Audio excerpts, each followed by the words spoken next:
Allô tout le monde, ici La Folle, donc pour une vidéo sur une de mes passions qui malheureusement dort quelquefois parce que c'est ça une passion que je vais mettre de côté lorsque j'ai pas le temps, malheureusement. Mais ça me suit depuis que je suis très très jeune, c'est la lecture. Alors, quand j'ai le temps, pour moi, c'est un moment vraiment très très agréable de prendre un roman puis de lire. Euh, En tant que tel, je crois que ça serait une passion pour tout le monde si les gens s'y mettaient parce que un livre, en tout cas, je partirai pas sur le débat, là, mais en tout cas, tout ça pour dire qu'avant, j'avais beaucoup de temps pour lire. Quand j'allais à l'école, quand j'allais au secondaire, je lisais au moins 3 romans par semaine. Maintenant, j'ai moins le temps, mais je me suis quand même approprié avant le feu tous les romans de Patrick Sénécal parce que s'il y a un seul auteur que je recommande à tous, c'est Patrick Sénécal, un auteur québécois, un auteur qui, je ne sais pas s'il demeure toujours, mais il était de Drummondville. C'est sûr que ça doit apporter là, à mon intérêt, mais à chaque fois que j'ai lu dans ses romans, il y avait une proximité avec les lieux où je résidais. Même que dans le livre, c'est quoi non? Le Passager, c'était dans mon rang où j'habitais que s'est produit une partie des scènes du roman. Alors, c'était vraiment intéressant. C'est ça. J'en viens à dire que Patrick Sénécal, c'est ça, c'est mon auteur préféré. Puis ça fait qu'aujourd'hui, quand que j'ai commencé à m'y intéresser, je lisais ces romans un à la suite de l'autre. Il y en a une... Et là, je les ai pas comptés, là, mais au moins 10. Là. Plus que ça, je pense. Ouais, plus que ça. J'ai dit pratiquement toutes lues, sauf les derniers. Puis, mes préférés sont Le Vide et Elle.com. C'est 2 livres que tu dois lire au complet, OK? C'est comme si il y avait une espèce de... La conclusion à Mela ce Sunday. Là. C'est le genre de roman que tu vas lire. Quand tu l'as fini, tu as une claque d'en face. Tu penses à ça pendant une couple de jours. Là, c'est vraiment des bons livres. C'est bien écrit, c'est bien senti aussi. Les personnages ont des personnalités. Tu sais, c'est pas... Comment je pourrais dire? C'est pas des caricatures. C'est pas la personne qui est tel type. Non, c'est vraiment des subtilités. C'est vraiment très recherché comme écriture, Patrick Sénécal. Moi, c'est mon coup de cœur, je crois, à vie. Puis un peu, ma référence que je vais faire, c'est un peu comme les jeux de rôle. Quand j'ai joué à Vampire, j'ai été plutôt critique pour la plupart des autres jeux de rôle que j'ai essayés parce que je tombe en amour avec le Vampire. Patrick Sénécal, je tombe en amour avec son écriture. C'est difficile pour moi de retomber en amour avec un autre auteur. Pour vrai, c'est très difficile. Je prends mon souffle. On n'oublie pas que j'accouche d'ici 2 semaines. Alors, c'est ça. Puis, ça pour dire qu'à un moment donné, ben, il y a eu dans les éditions ADA, pour la plupart, vous devez être au courant, une collection de romans qui sont sortis récemment avec comme thématique les contes Disney, des anciens contes aux noms qui nous reviennent parce que c'est ça. J'ai dit Disney, mais je pense qu'il y en a d'autres origines aussi, là. La Petite Sirène, le Vilain Petit Canard, La Reine des Neiges, mais qui s'appellent maintenant les Contes Interdits. Donc, c'est un roman pour adultes. Ils en ont sorti plusieurs, avec plusieurs auteurs différents. C'est pour ça qu'on ne doit pas s'attarder à un seul roman, puis donner son avis, parce que c'est pas tous les mêmes auteurs. En fait, je pense que c'est tous des auteurs différents. C'est ça. Donc, les romans sont tirés des histoires classiques qu'on connaît de notre enfance pour en faire des contes interdits pour un public averti, pour un public adulte.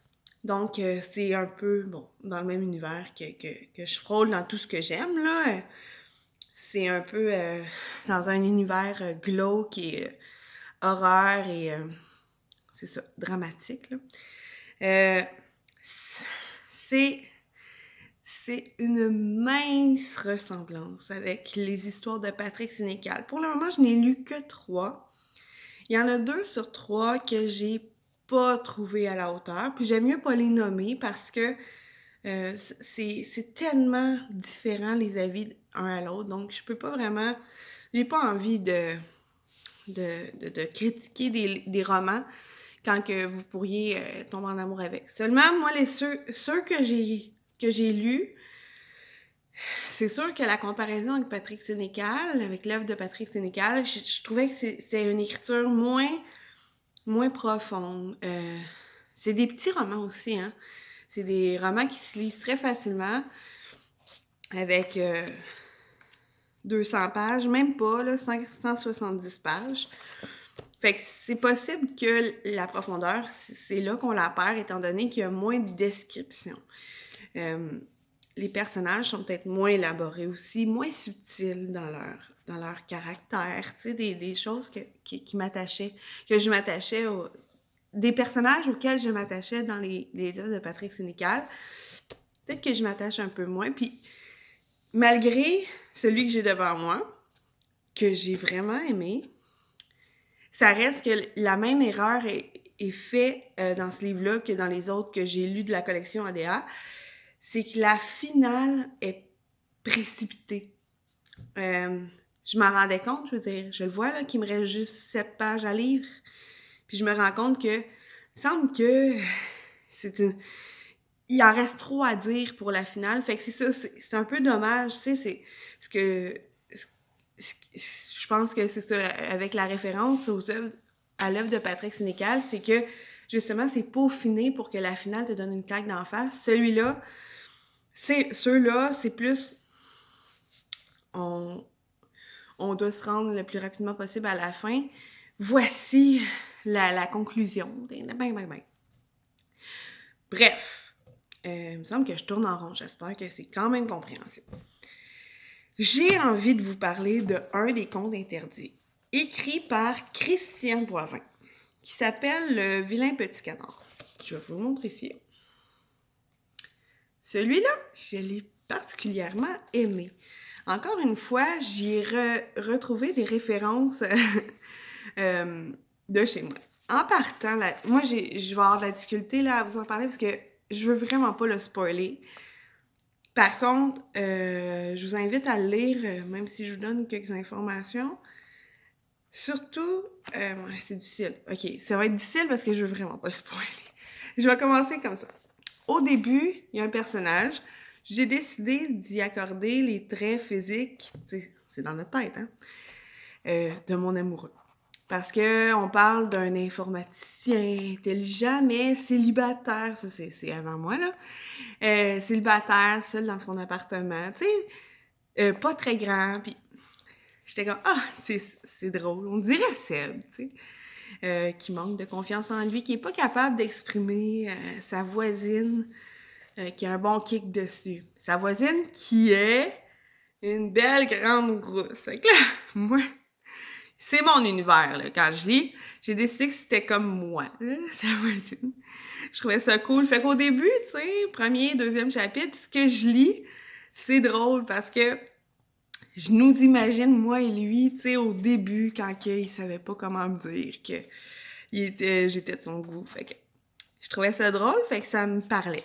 En plus, j'arrive à la page 7 seulement et on parle ici de Patrick Sénécal! Hey, là, c'est cool, là, tu sais. Fait que dans mon roman, le personnage principal lit un roman de Patrick Sénécal. Alors, ça m'a comme titillé. Ce que je veux dire, c'est que dans Le vilain petit canard, à un moment donné, tu te rends compte que l'histoire tourne autour d'un univers parallèle à celui des humains. D'un univers que j'apprécie beaucoup dans les jeux de rôle. OK, ça, j'ai pas le choix de vous le dire. C'est un roman qui se décrit dans le World of Darkness. C'est un roman qui C'est ça. On se rend compte à un moment donné qu'il y a des créatures maléfiques, des créatures... des vampires, Seigneur. J'ai pas le choix de le dire, là, fait qu'en tout cas. Et la façon que c'est écrit, ça se rapproche vraiment du World of Darkness. Ce que j'ai envie de dire, c'est tous ceux qui ont envie de jouer au jeu de rôle Vampire de Mascarade. Ben, si vous voulez vous inspirer, lisez ça. Il y a des choses dans ce livre-là, tu sais, comme je dis, c'est pas un Patrick Sénécal, c'est pas une œuvre que je vais me souvenir pendant 8 jours de temps après l'avoir lu.